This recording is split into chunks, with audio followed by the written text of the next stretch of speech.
Hey dudes! Hi. Welcome back to another video. In this one, we're gonna give you 7 differences between Malta and Latvia. So since we've been living in Malta for a couple of years and way longer here in Latvia, we have a couple of things that we find different and that we would like to share in this video. In total, we have 7 differences for you and we will share one by one. So some of are not that significant, others are a bit more related to your day-to-day life. So the first main difference we noticed was distances, and by distances we mean how far things are apart from each other. Especially when we think about cities. So for example, where we lived, we had Sidag, Zira, Slema, all of them were like walking way distance.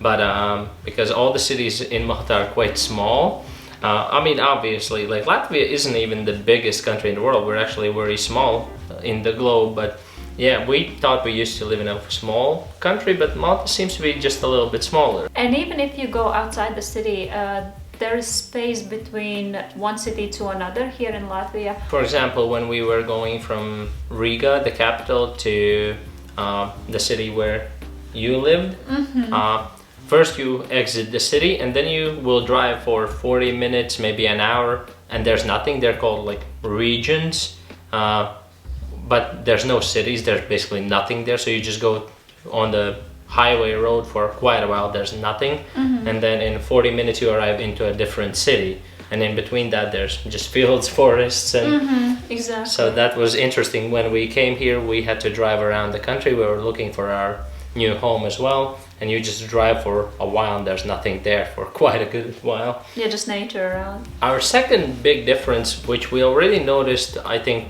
first month when we moved to Malta, was shopping malls. That's a big difference. So in Malta, there's only a couple of big shopping malls, like let's say the Point Shop, where else there's Orbi. Yeah. And in Latvia, every single shop is a shopping mall for some reason. So basically, if you're going to your grocery shop, for example, like Lidl or something like that, we have the local ones. There's going to be 5 to 10 different stores in the same building. So there's like mini shopping malls. But then the big shopping malls we have everywhere. And also the distances between them. Here in Riga, obviously that's our capital city, and here you will find everything more bigger than any other city would. However, you will find the shopping malls in short distances from each other, and they are quite large. There are clothes shops within a couple kilometer distance from each other, and they all seem to be full and rented out, and like there's life in them. Whereas in Malta, it seems like there is one shopping mall in Point, and then there is a couple shopping malls scattered around the island, but none of those shops are as big as at least one of these, our big ones. Like Spitze, for example, we have, there's 2 different separate buildings. One is for home and other is for clothes and restaurants. And if you go there, you will spend a whole day easy.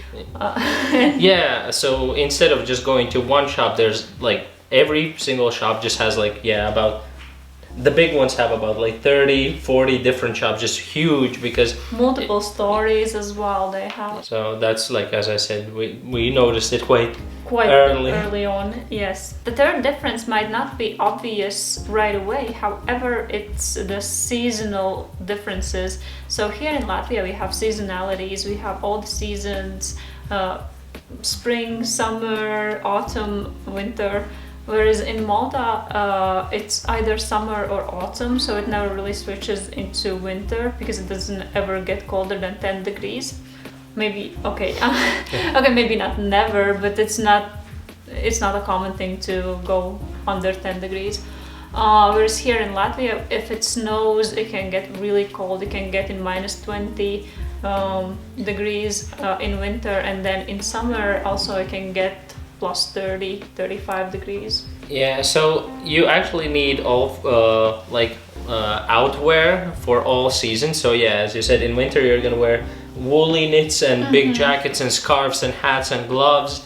But Then in the springtime you need these woolly boots, like the ones that are waterproof boots, because it's gonna be wet everywhere. Yeah, in the summer you need your shorts and t-shirts and swimwear, and then in autumn you already get your autumn wear. So it's like when we lived in Malta for 2 years, I just had like kind of autumny coats and summer stuff.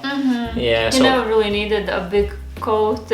It's enough if you have a car coat kind of thing. And in the nature you can vary, like it's so visible, because when it's gonna be summer everything's bright green and sunny and everything is flowering, and then in autumn all the tree leaves just fall off, so all the trees are kind of bare and a bit more depressive. But also in autumn we have these, before they all lose their leaves, we have all the colors inside. It's just like beautiful if you go to the countryside. Latvians have this thing where they go to Sigulda for autumn to just watch leaves, and I kind of get it why, because it's nice walk in the nature, and it looks really beautiful. Then the leaves fall off and the trees are kind of bare and ugly for a bit, but then winter comes and it covers in snow and it's very beautiful. But then in springtime they start slowly flowering, and you can hear the birds coming back and chirping, all that kind of stuff. And then obviously the spring turns slowly into summer, so it's very visible here. So that's a big difference that we noticed. The fourth thing that we have on our list is that Malta is more multicultural than Latvia is. Here in Latvia it's not that common to see around foreigners living here. There are some here and there, like students for example. However, it's not like a common thing when you speak English on the streets. There are two main cultures here in Latvia, Latvians and Russians, whereas in Malta you can find all kinds of cultures. English is widely spoken, and every Maltese know how to speak English because it's the second language, whereas here in Latvia we have Latvians and not that many tourists on the street either. Like in my previous job in Malta, just from my team we were probably from 12 different countries, and in Latvia you would probably just have Latvians working with Russians together. But those are Latvian Russians, because they live here. They just here. speak Russian as their native. However, they live here in Latvia, so they are like a part of the country. Yeah, so the two majorities. So our next one is quite a funny one, quite an easy one, but we have very different national sports that everyone's following. So, as far as we noticed over the 2 years, Maltese are big fans of football or soccer or whatever you call it. And Latvians are very big fans of ice hockey.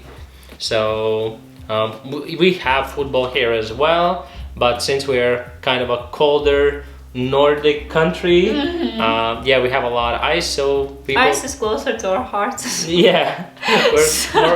So that kind of makes sense, doesn't it? Yeah, so we do have ice for a couple of months here, so yeah, Latvians are big fans of ice hockey. We like that over the other things, so that's the difference. So the next thing is a bit more serious than the previous, and that one is that comparing to Malta, we are underpopulated. If we look at the data, it says that we have 46 times less people living on the same square meter. Yeah, square kilometer. Yes. Yeah. So apparently in Malta, there's approximately 1,380 people per square kilometer. And in Latvia, there's only 30 people. So that, I guess, explains why we are more distant, because we have more space where to be more distant. Yeah, even though it's funny because most of the people in Latvia, most of the population is in the capital. I think it's like a huge percentage, and then less people scattered around smaller cities.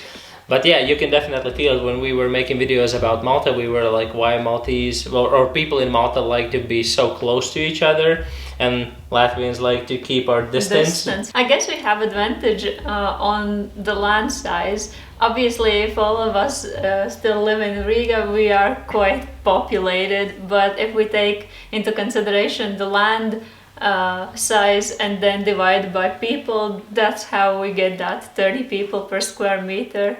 or kilometer. Okay, so we just Googled. So Latvia is apparently 204 times larger than Malta.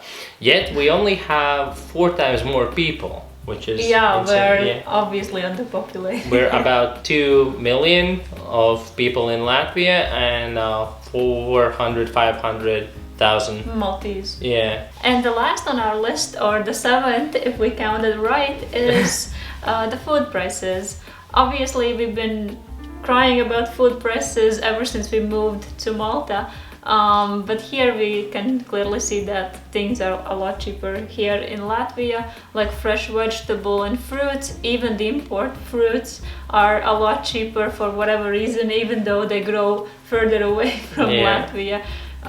We have them in our supermarkets available and for better prices. But for food, we will make separate videos and like true comparison. Versus because you can clearly see when we go to a shop here and buy pretty much the same things, the bill comes a lot less. Yeah, so stay tuned for food expense videos very soon as well. Alright, so these were our 7 differences between Malta and Latvia.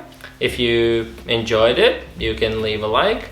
If you think there's more differences that you know from your experience, you can leave them in the comments. And if you want to see more videos from us, you can subscribe, that would be great. And we'll see you in the next video. Bye! Bye!